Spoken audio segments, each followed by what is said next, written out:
Hello and welcome back. This is a follow-up to a couple of earlier videos I did, Handgun Talk 101 and First Gun Purchase 101, where I covered with you all the differences between revolvers and pistols, single action as opposed to double action, the different terminologies and components of the guns, and demonstrated the function of them. In the gun purchase video, we covered things like what we're going to buy the gun for, whether it's to be kept at home for home defense or whether we're going to carry it on us for concealed self-defense, maybe in a bag or a shoulder holster or appendix style or a hip holster, and essentially just to provoke some thought as to whether we would want to go after a large gun or a small gun, maybe a revolver or a pistol, so that when we go to the actual store to look at some guns, we have some understanding or some expectation what we're going to look for. In this video, we're going to spend a little time talking about briefly about some caliber choices, and then ultimately spend a little time looking at the actual guns.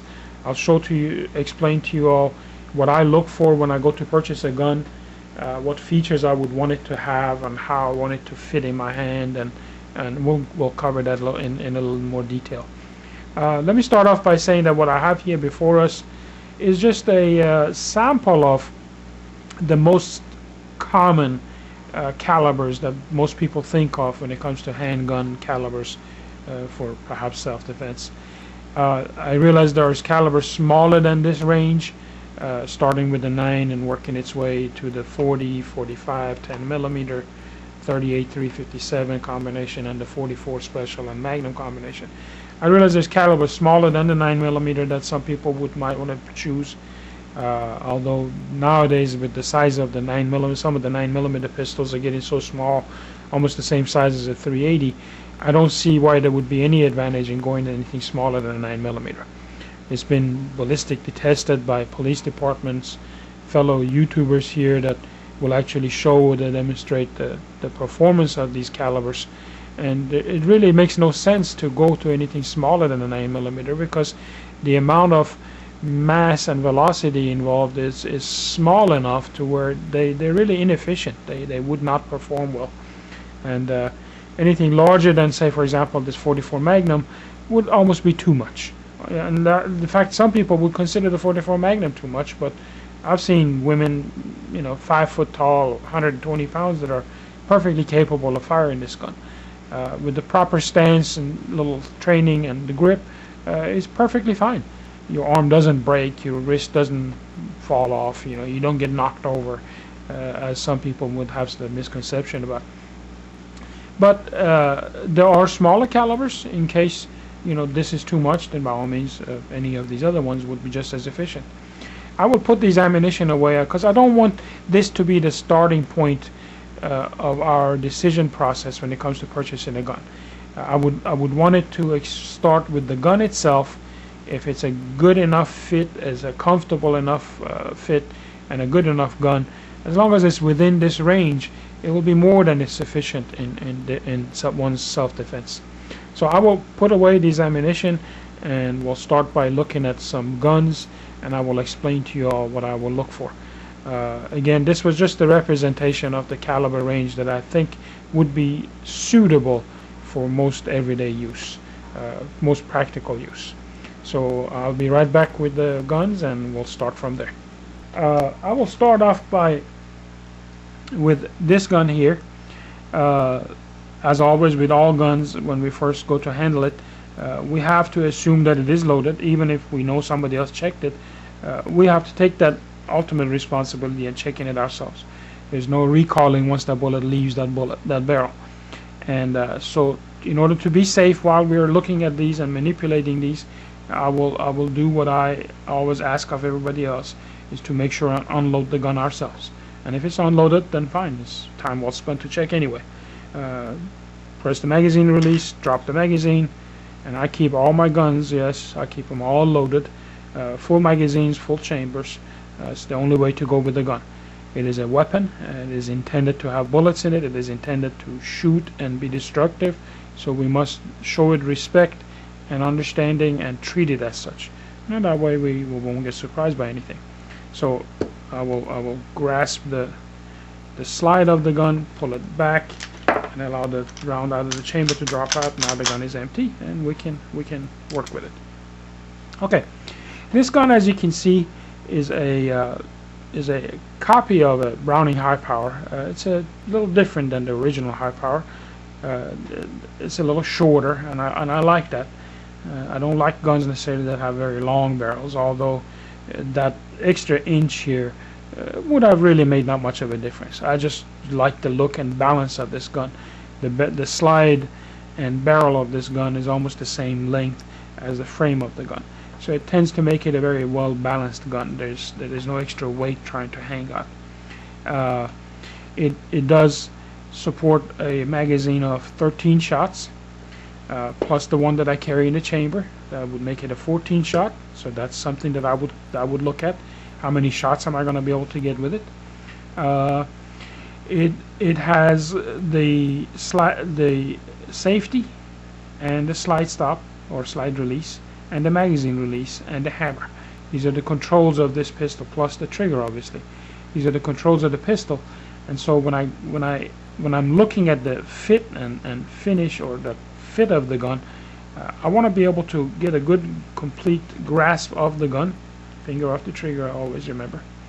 I want to be able to get a good comfortable wrap of the hand around it. I want it to be of a good comfortable grip, to where my fingers aren't hanging off the end. It makes it a sort of a uncomfortable grip. So I look for this. By all means, if you are looking for a smaller gun, then you must expect that the frame is going to be a little bit shorter, and overall size is going to be a little smaller. The smaller the gun gets, the almost a little more difficult it will be to grasp a good hold of and wield the gun and point the gun and control it. But that is part of the equation, part of the consideration that you might have to make, is whether you want a gun that's smaller than say this gun, or one that's larger than this gun. This to me is a good small gun. Has a good fit. There's no extra hanging out anywhere. It's not overly large, and I'll show you some larger ones in a second. Let's start with the actual consideration of what I look for the gun. I want a gun that I can get a good comfortable grip, fairly high up, that where the slide, this part of the slide that sticks up over my hand, isn't very tall. The taller this height gets, and let me see if I can zoom in a little bit here for us. Okay. The taller this part of the gun is over the line of my hand, in other words, if this gun was to be higher, such as the case with some of the SIGs and 6 Hours and other manufacturers, when you shoot the gun, by that extra height, it will want to roll up in your hand a little bit more, and that's just the physics involved of the force of the slide coming back. The higher it is, the more it wants to roll up. So I want a gun that's fairly low in the hand. I want a gun where I can reach the front of the trigger guard with my finger. So in length of hand to the trigger, that's a big consideration. If I can't reach it and I'm having to do like this, that's too much. That's almost too much grip here. My hand's not large enough for that gun. So I want to look for my fingers being able to wrap around and on the side of the grip. I don't want my fingers to be here, because then it's not a very comfortable grip. Ergonomics of the hand makes it such that we have best grip when our hand wraps around the grip of the gun. I want there to be a little gap here. I don't want the grip of the gun to be so small that my fingers actually meet the back of my hand. Then that gun, perhaps it would be too small for my hand, and it will want to try and move around in my hand. We have our best grip when we hold something like in this fashion. That little bit of room here allows our fingers to have a little room to flex on something, so it makes it a good comfortable grip. This portion of the grip that's open, I look for it to be approximately the same size as the meaty part of my support hand, and and while this rule isn't printed anywhere, in real life it really works very well. The reason being is that when you do the double-handed grip of the gun, that part is what's going to fit into this open part of your gripping hand. You're going to grip it like such. So this part of the support hand will fit right in here, like this. And then this hand wraps around, and your thumbs point forward towards the target, which will give you almost an instinctive ability to point the gun at the target. It's much easier to point at things with our fingers rather than holding something and trying to point to it. It's much instinctively easier for us to point with our finger. It's just an extension of our arm. We're kind of doing the same thing here. By having our thumbs here, this gives us the ability to point that gun even with our eyes closed. If we hear a noise, we could point towards it with our finger. This hand will wrap around, and both of these thumbs will sit like this. Now, if the gun was big enough to where our fingers only reach this far, well, then this hand would have some room to move around before it would meet the front of the fingers or the back of this part of our meaty part of our grip hand. And there's probably nothing wrong with that. It doesn't mean that you won't be able to shoot it, but the grip won't be as effective. There's room here to move around. So if we did it like this and it was this size, well, the hands kind of lock into each other and give a complete wrapping of tissue and hand and skin against the gun. So it makes it a much better grip. As far as the controls of the gun, my thumb should be able to reach all of them. If I can't do that, again, that may not be a very good fit. My thumb should be able to work the safety. I should be able to reach the slide stop or slide release. When the gun is empty and I'm in the process of changing magazines and the slide locks back, for example, I need to be able to reach up and drop the slide. I need to be able to drop the magazine. When the magazine is in the gun, I need to be able to push that button and have the magazine fall out without me having to move the gun in my hand like such. Let me zoom out a little bit. Okay. I shouldn't have, if this is my firing grip, I shouldn't have to be doing this, because I'm not ready to shoot the gun, rather than having to bring it back.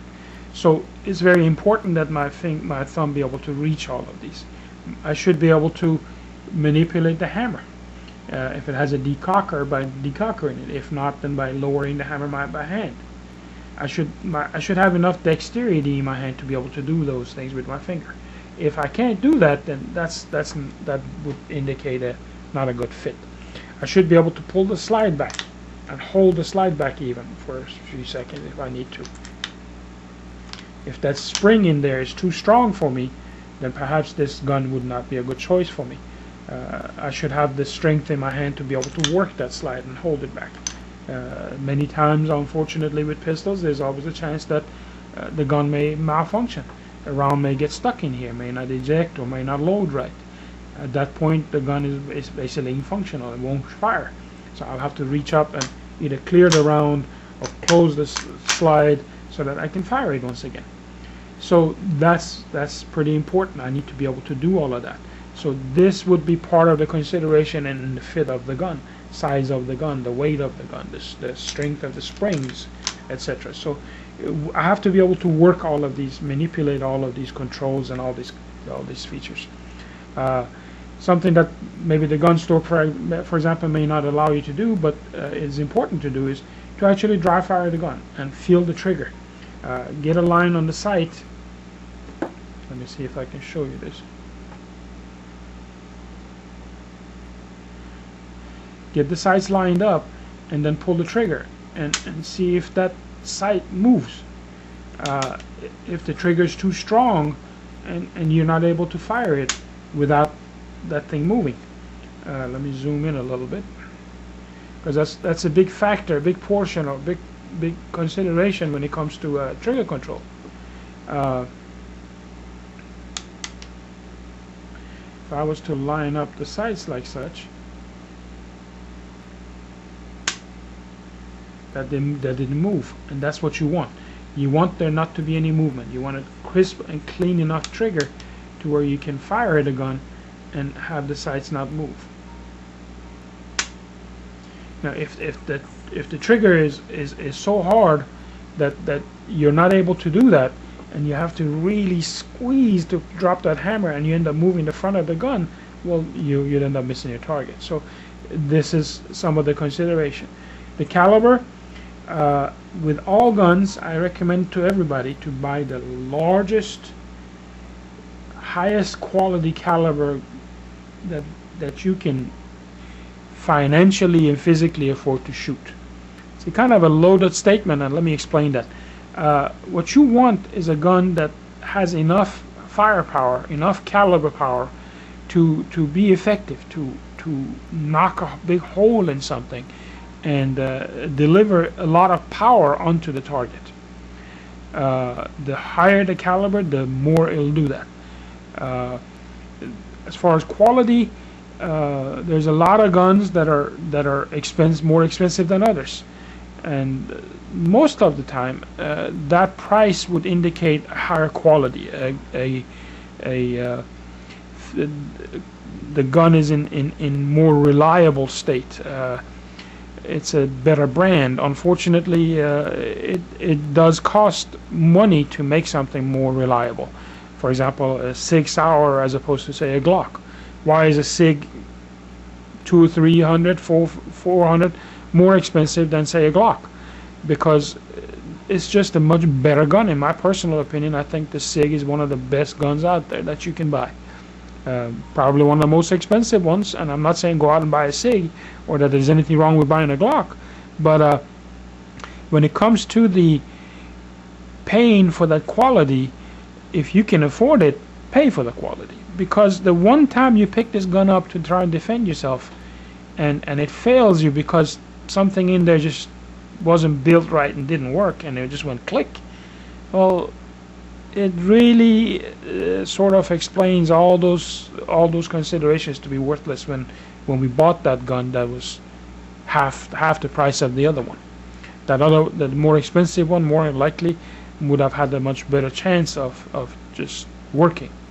And this particular gun is a single action, so remember that with a single action pistol, the hammer has to be back in order for it to fire. So you would either have to have it cocked and carry it in a safe position, cocked and locked, or you'd have to cock it before you fire it. This is something I've grown very comfortable with doing, so I don't have a problem with doing that. However, for most people, a double action version of this pistol might be a much better choice as a beginner, because you don't have to worry about whether it's a single action or double action. Just simply pick it up and pull the trigger. So let's look at one of those now. I'm going to set this gun aside.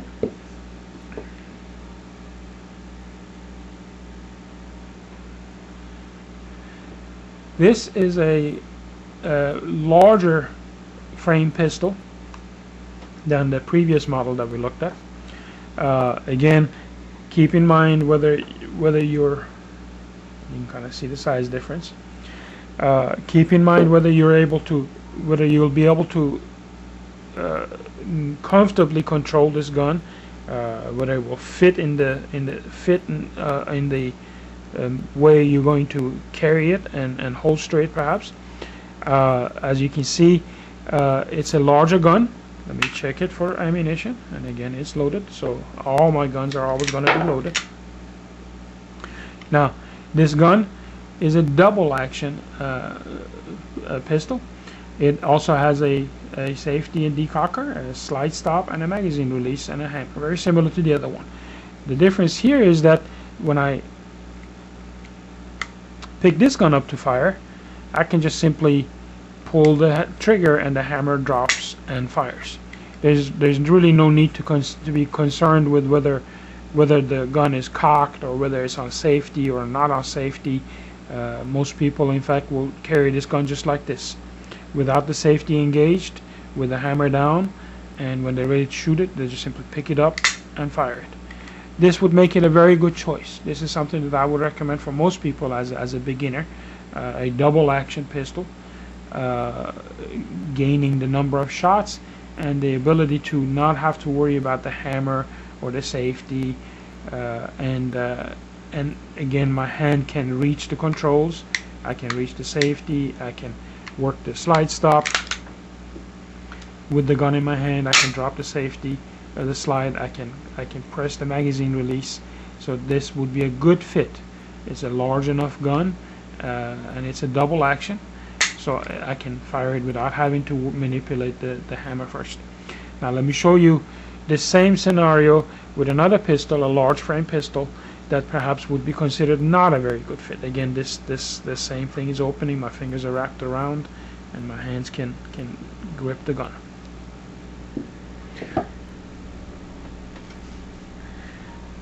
This is another large frame pistol, very much the same size as that one. This happens to be one of my everyday carries. It's a 10mm double action pistol. Again, I'm going to check it for loaded. Has black talons in it. This pistol is also double action, meaning that I can has the magazine release, magazine safety, so without the magazine in it, it won't fire. So I'm going to. Okay. Now with this gun, I can pull the trigger and it'll fire, and it'll function much the same as the other one. Now the only difference here is that, of course, this gun, I can reach the safety. I can barely reach the magazine release. It's a little longer here, so this would go to the extent of the gap is getting bigger. My fingers aren't wrapped around as much. Although I'm personally, from all the years of carrying a 1911, I've gotten used to having to roll the gun in my hand to reach these controls. Having to do this. Now, for a beginner, unless you're comfortable with doing that, I would recommend that perhaps this gun would be considered too big for your hand. The gap is too big. My hand has room to move around. My fingers aren't quite wrapped around as much.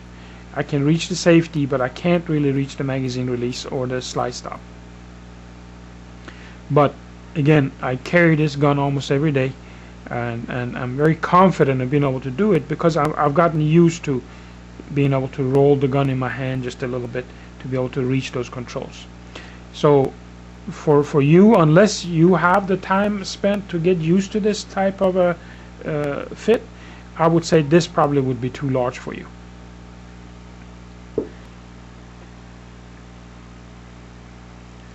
Now let's take a moment and look at a type of handgun that's a little different from the ones we've seen so far, and being the striker fired handguns, much like perhaps this example. Now there's many versions of this gun out. They're becoming very popular, and almost every manufacturer is making one or another version of this gun. The one noticeable difference here is that there's no hammer, and they typically feature very few external features as far as safeties and decockers and such. Some will have a slide stop, and for the most part, just the only other control would be the magazine release. Let me check this gun also. Loaded magazine, loaded chamber. Okay, now the gun is empty.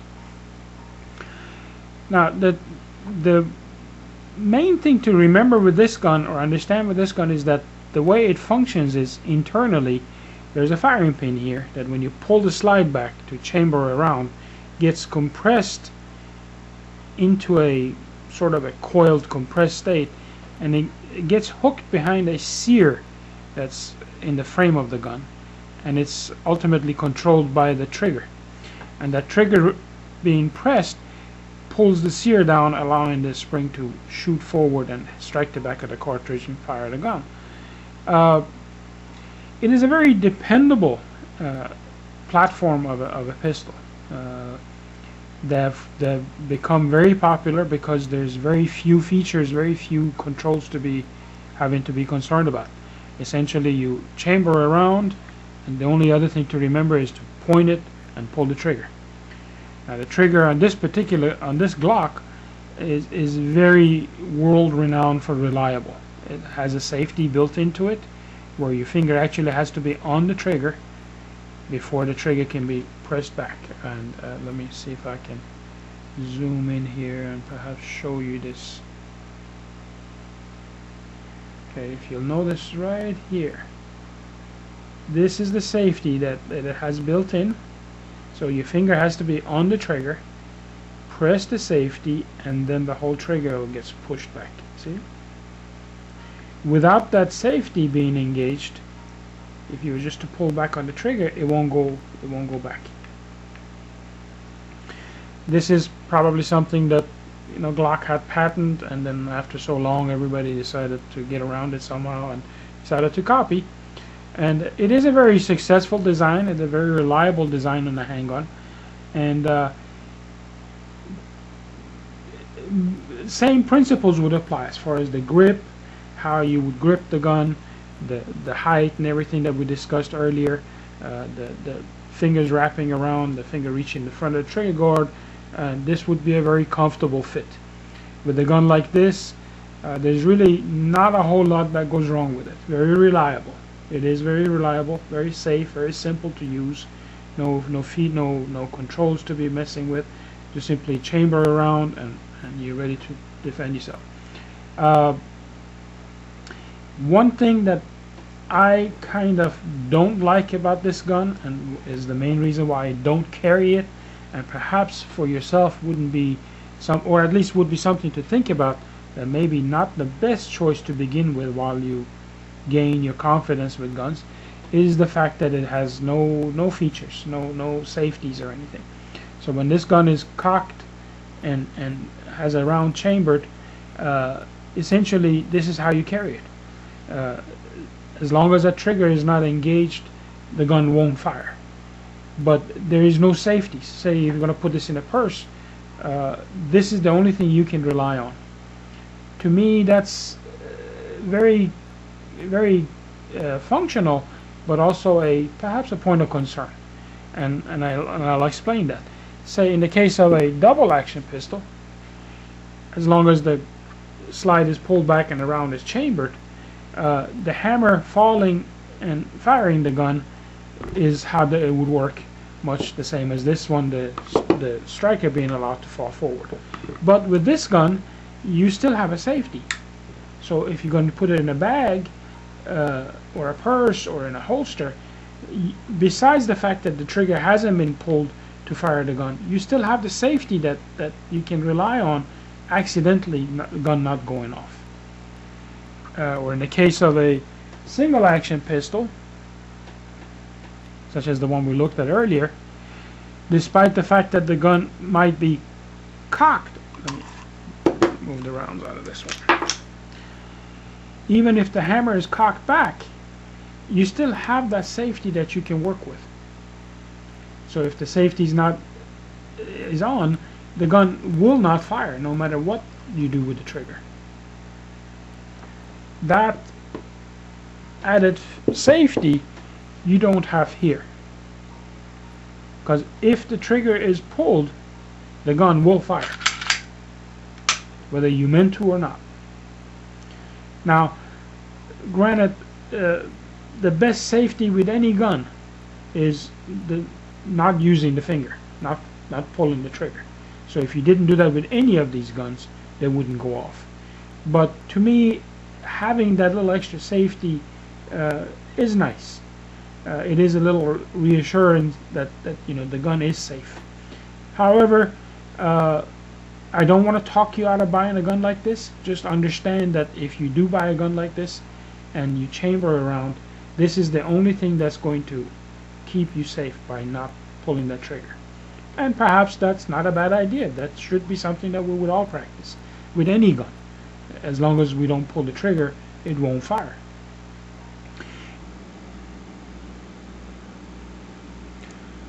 So in closing, let's recap. What you want to look for is a gun that you can comfortably hold, that you can reach the controls, whatever controls there are that you need to work. Make sure you can manipulate the slide if it that is not too strong for you, that your hands have the power and dexterity to do so. Make sure it has a good sight that you can clearly see, because in a moment of panic and in a moment of aiming the gun, you need to be able to see those sights fairly well. You don't want them to be so small and insignificant and blending in with everything. The number of shots obviously is going to be important, so think about that. How many shots you're going to get, whether it's 13 shots, say in this case a 40 caliber, lots of firepower. Good ammunition. Purchase good quality defensive ammunition of good hollow point design. There's nothing better than a good, well-designed hollow point ammunition for self-defense to provide penetration and expansion. And remember this, that with any pistol, due to the complexity of its design and features and slides and different controls, you need to really make a commitment. No less a commitment than, say, for example, if you're going to learn how to play tennis.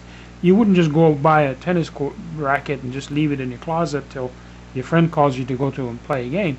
You would go to the court and you would practice. You would play a few games. You would learn to serve, to volley balls, to run up to the net, to back away from the net. This is no less significant than that.